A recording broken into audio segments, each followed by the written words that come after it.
নতুন বাংলাদেশে যদি রাজনীতি করতে হয় তারুণ্যকে ধারণ করে রাজনীতি করতে হবে। নতুন বাংলাদেশে যদি রাজনীতি করতে হয় ইনসাফকে ধারণ করে রাজনীতি করতে হবে। নতুন বাংলাদেশে যদি রাজনীতি করতে হয় এই অঞ্চলের মাটি ও মানুষের ভাষাকে ধারণ করে রাজনীতি করতে হবে। এই দেশে এসে রাজনীতি করতে হবে। লন্ডনে বসে, দিল্লিতে বসে, পিন্ডিতে বসে আর কোনো রাজনীতি চলবে না।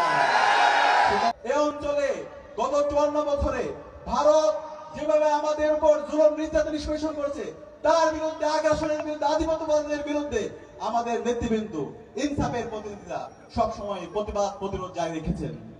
সে কারণে আজকে আমাদেরকে এই ইনসাফের প্রতিনিধিদেরকে আমাদেরকে ব্যাপক ব্যবধান আমাদেরকে বিজয় করতে হবে ইনশাআল্লাহ। আমি বিশ্বাস, আজকে আমাদের এখানে একটা এয়ারপোর্ট ছিল কিন্তু সেটা বন্ধ করে দেওয়া হয়। সেটা বন্ধ করে দেওয়া হয়েছিল একটা পার্শ্ববর্তী দেশের প্রেসক্রিপশনে। এই নতুন বাংলাদেশে, স্বাধীন বাংলাদেশে কারো প্রেসক্রিপশনে চলবে না। এই এয়ারপোর্টকে, ঠাকুরগাঁয়ের যে এয়ারপোর্ট আছে সেটাকে উন্মুক্ত করে দিতে হবে। আমরা তরুণরা আছে, তরুণরা যদি ইনসাফের পক্ষে থাকে তাহলে ইনশাআল্লাহ স্বাধীন এই বাংলাদেশে নতুন একটি গণজোয়ার হবে, যে গণজোয়ারের মাধ্যমে বাংলাদেশে 54 বছরের সকল বঞ্চনাগুলো সমূলে উৎপাদন হয়ে যাবে ইনশাআল্লাহ।